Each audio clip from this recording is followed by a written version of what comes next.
What's up, YouTube? Chilling. 401 No Listen Outlet podcast, man.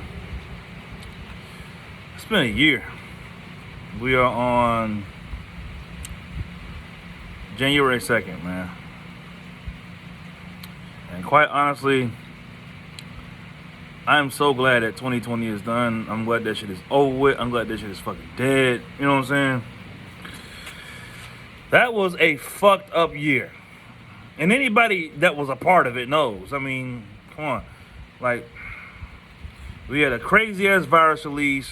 We lost Kobe Bryant. And pretty much anybody, man, I wouldn't say anybody, but we had people leaving left and right, man. It was just so much fuck shit going on 2020. I'm glad it's over with, you know. But the last day of 2020,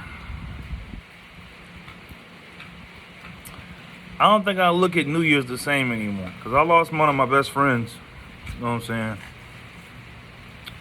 on New Year's.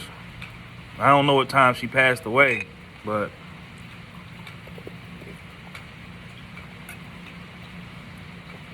I don't know what time her spirit left this world. I just remember the time I got that phone call from her.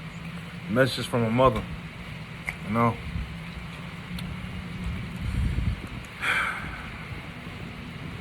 I'm still coming to terms and trying to wrap my mind around everything that's happened.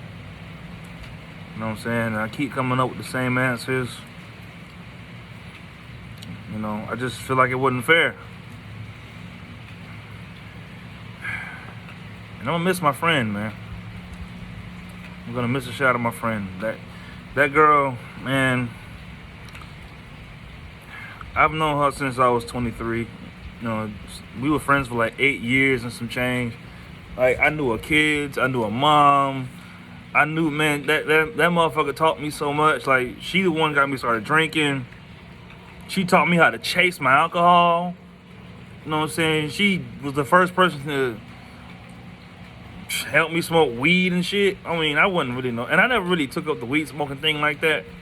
But you get what I'm saying. Like, she used to sneak me in a lot of clubs and everything. Like, her and her best friend used to get me in through the bouncers through the 25 and up club when I was 23. You know, she ended up staying with me for 6 months over some bullshit with a child's father. You know, and to this day, me and this man ain't. You know, me and him, we all right. You know, we're not the best of friends, but you know, it's funny how life brings you in contact with people, and you think you gonna just hang out with them and kick it with them once or twice, and think that might be it, and it turns into a whole entire friendship. Like, I went to see her when I was in Tampa. Like, she used to live in Tampa. Like, man, every time I cross the state line from Georgia into Florida, you know, I ran to her. And we wasn't like that, but I'm just saying, like, had a lot of amazing memories with her.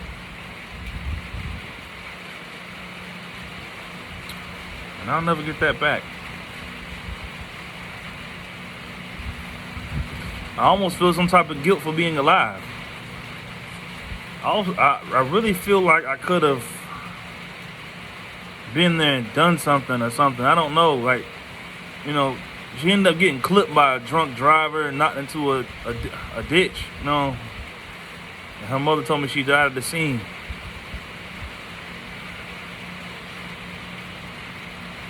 Fuck 2020.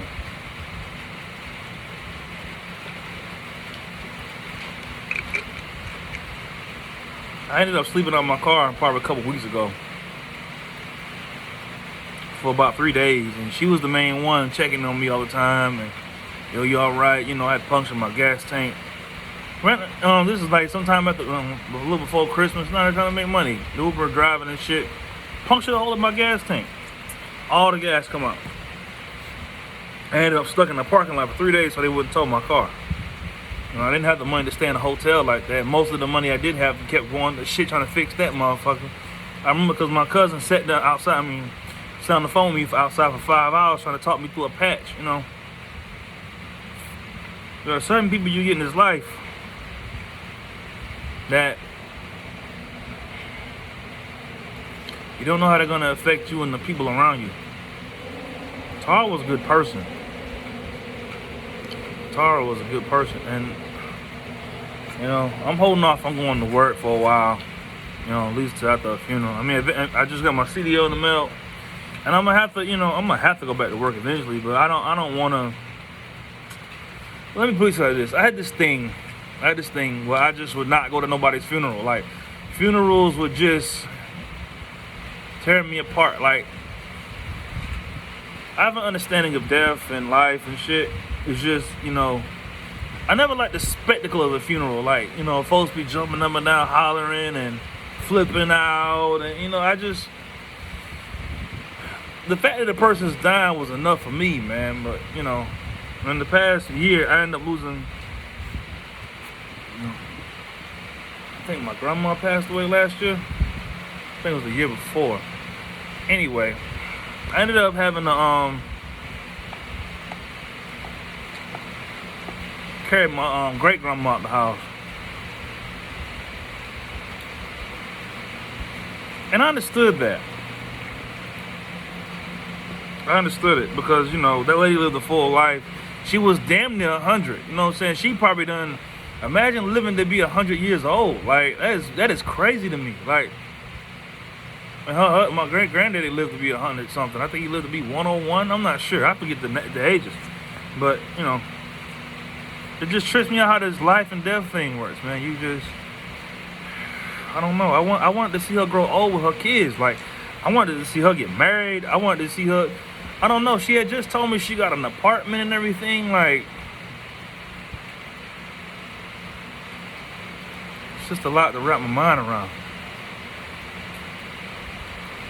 And ever since she's died, it's been raining. Ever since she's died. Ever since she died, it's been raining.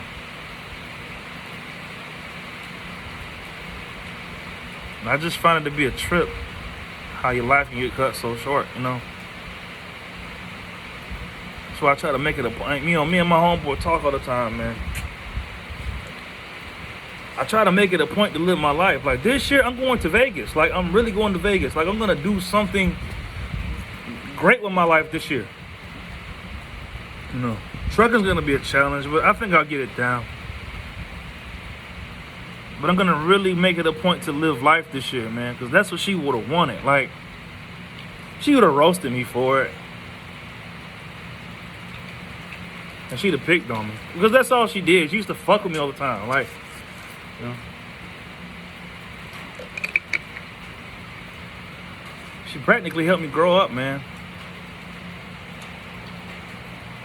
She taught me how to do a lot of shit. Like, man, there was a time where she stayed with me for 6 months, man. Like, and I remember those 6 months because every time I came back to my apartment when she was staying with me, I didn't know who the fuck I was gonna, like, walk into that day. Like, I could walk in, she's singing, humming, you know, listening to TLC and shit, cooking food in the kitchen. You know, I could walk in, she cussing out some nigga or cussing out her kids and shit. It's just, it was never a dull moment. There was a lot of moments I remember her. Like, it was a time when she stayed with me, like, she just broke down crying. Like, she used to be really hard on herself. She used to be really hard on herself. Like, why the fuck? She always used to say, why the fuck I ain't shit? Why do people treat me this way? And I give everybody, I do my way to give to everyone and do for everyone. And she really was that person. Like, she was the type of girl cuss you out, you know, give you a pack of meat and shit, and then come over and cook the pack of meat. Like, man, my friend was a real friend. Like, that's probably why we never fell out. Like, you know, sometimes you talk to a girl and you try to get at somebody, and it don't work out that way, and you just like, you know, you could have just been like, fuck them, I don't want to talk to you no more, yada. But we just ended up being friends and we clicked. Like, that's how we became cool because, you know, when I stayed in Florida, she knew where all the parties were at. Like, I didn't know a damn thing about nothing. I just happened to have a car at the time. She was like, yeah, let's go here, let's go here. There was a time for about a year and a half, me and her stopped talking. I mean, this is before we became friends, but before, you know, when I first knew her, it was like, you know, I was trying to talk to her like that. And she just was like, you know, yeah, let's go here, let's go here, let's go here, let's go here. You know, we would find ourselves in all type of parties, like gym specifically. But, man, I remember one time that motherfucker had me way off in the boonies and shit. When her cousin Mont died. Way out in the country somewhere. You know, I made a lot of memories with my friend, man. I really wanted to see that girl go old. I really wanted to see, man, she was so, and the thing about her was she was not like money driven. Like she liked money, but she was not money driven. Like, you know, somebody just, everything they do was about money. She just, you know, her thing was family first, memories first, good times. Like her thing was always doing something we never done before. Like, no, she was always like, let's stop going to the same old strip clubs. Let's go on a cruise somewhere. Let's go do something with ourselves. Let's live. Like, she was the one taught me that. I'm never gonna get my friend back. I'm sitting out here under some structure, talking to y'all in the middle of the rain. And the only thing I can keep thinking to myself is I'll never get my friend back. I'll never get my friend back. And you know, I don't know when her funeral is. But I used to have this thing, again, where I didn't like to go to funerals. I didn't even go to my grandmother's funeral. Cause I was not ready to see her in a casket, you know, and I kind of regret that I didn't go, you know. You know, I had this debate within myself, should I go to work or should I go to my friend's funeral? But, you know, I'm gonna go to my friend's funeral. As tough as it may be to see her in that casket like that, lifeless,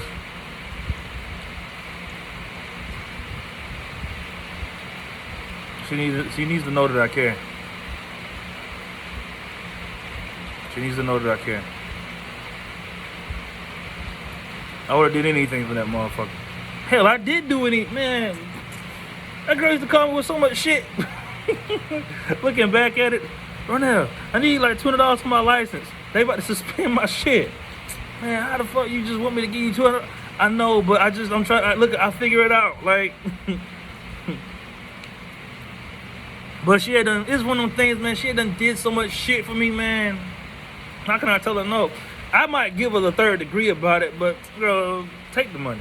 You know what I'm saying? Like, you know, me, I ball. We make money. We fall down. We get back up, man. But that's my motherfucking family.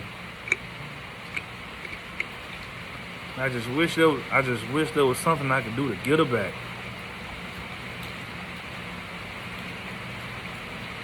It hurts. Thinking about her kids. Her son is 4 or 5 years. Her youngest son is 4 or 5 years old. He going to have to grow up without his mother. Her daughter is damn near the same age as my daughter. She's like 9 or 10. She's going to have to grow up without her mama. And her oldest son was 18, just about. Like, it's going to be really hard for me to see their crying faces at that funeral, but I'm going to go. Even with the COVID. Oh my God, I'm so sick of fucking hearing about COVID. So tired of COVID. Like, she's worth the COVID risk. She's worth a lot of things. My friend gave, man. My friend gave. She gave this life everything she had. She gave. God, Tara was a giving person. Like, the only reason why she didn't give me the shirt off her back is because she was a chick and she ain't had nothing to wear for me to fit. She wasn't but $140. And I'm 200-something pounds. Like, girl, I ain't gonna fit none of your clothes, but if she had it to give, she was gonna give it to you. If she had it to give, she was gonna give it to you. Gonna miss my friend. 2020 took a lot of people. Took a lot of celebrities, a lot of people from families. It took children. This COVID thing has taken all kinds of people. It has drastically changed our real life, you know. And I have another friend I'm real close to. And I told her, and if she sees this, she'll know who I'm talking about.